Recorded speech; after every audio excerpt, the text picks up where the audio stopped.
Если вы купили шоссейный велосипед, то уж явно не для того, чтобы ездить в булочную или на работу. Хотя, конечно, бывают исключения, но они только подтверждают правила. Шоссейный велосипед – это спортивный снаряд, на котором нужно заниматься спортом. Не обязательно для этого быть профессионалом. На любительском уровне занимается гораздо больше людей велоспортом, нежели профессионально. Что же делать, скажут некоторые, если физическая форма пока что еще оставляет желать лучшего, а хочется ехать немножко быстрее. Особенно если вы попали в Страву. Ходит поверье, что если у вас нет Страва, вы не существуете. И началось. Пиар, комы, ЛРки, ЦГшки по-русски. Задачи. Тут уж никак не отделаешься от этого.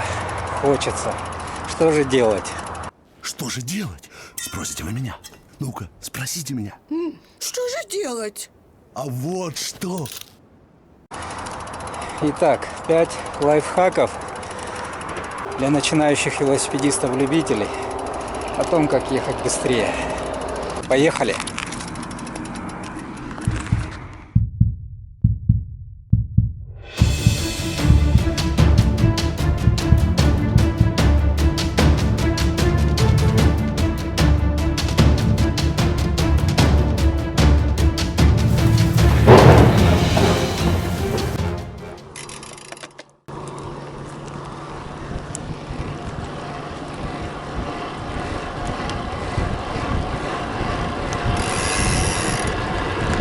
Итак, номер раз. Используйте рельеф местности. Если вы планируете маршрут не на абсолютно плоском месте, постарайтесь спланировать его так, чтобы пока вы свежий, вы ехали вверх побольше, а по усталости уже вниз. Не выкладывайтесь на полную в подъемах. И старайтесь всегда работать на спусках, особенно в холодную погоду. Ведь разогретые колени очень легко застудить, если они не будут в работе.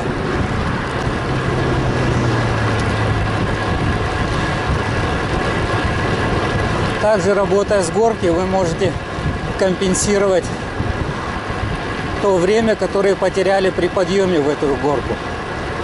Лайфхак второй. Используй аэродинамическую посадку на велосипеде. Здесь очевидно, что подразумевается более низкая посадка, так как при более низкой посадке меньше аэродинамическое сопротивление воздуха. Но также не забывайте, что та одежда, в которой вы едете, тоже оказывает огромное влияние.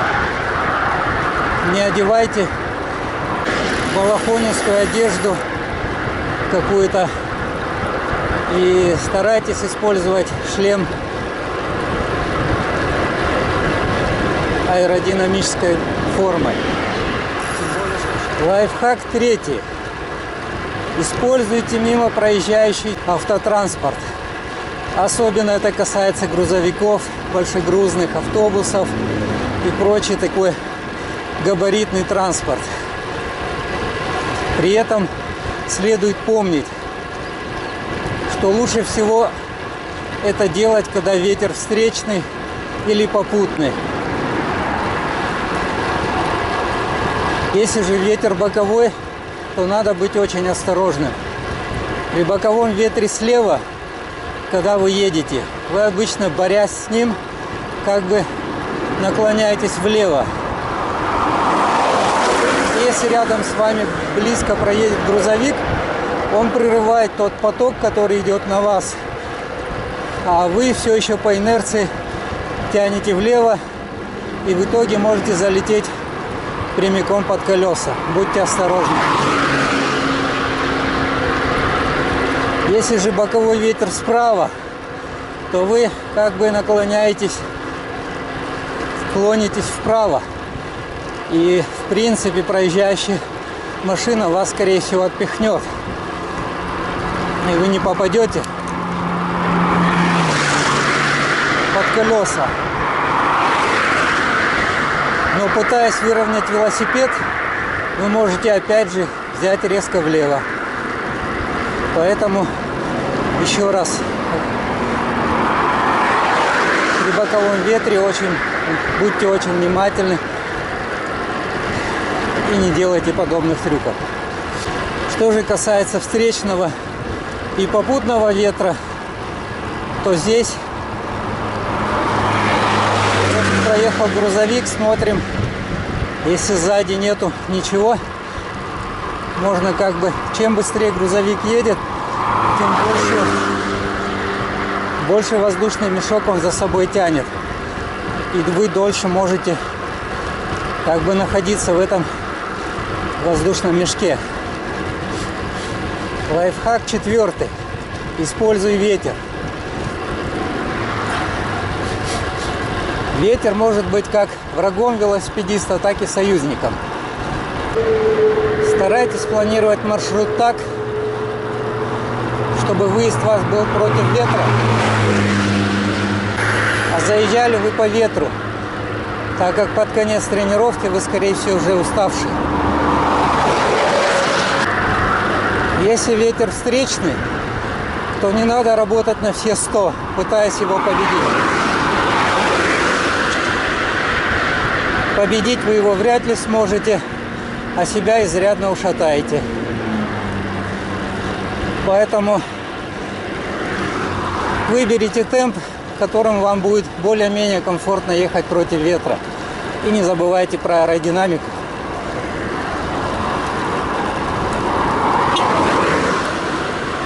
Когда же вы движетесь по ветру, не надо в это время отдыхать. Это самое время для поработать. Вы можете развить ту скорость, о которой не мечтали, если ветерок хороший попутный будет. И, наконец, 5-й лайфхак. Используй время суток и погоду. Известно, что люди все разные, и биологические часы могут работать по-разному у людей. Кто-то более активен в утренние часы, а у кого-то только послеобеденное время начинается активность. Если ты еще не знаешь, как работают твои часы, эксперимент в помощь. Что касается погоды, научно доказан один факт, что кататься после грозы гораздо эффективнее, чем до нее. Сильно солнечные, жаркие дни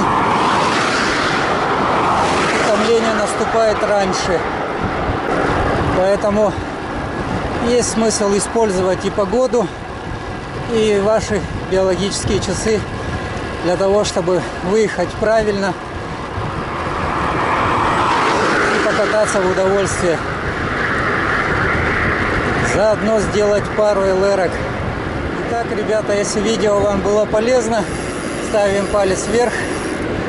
Если не понравилось, ставим вниз, что тоже результат, будет над чем поработать. Комментируем, не стесняемся. Ну и, конечно, не забываем подписываться на канал и в колокольчик дзынькнуть. Всем мира!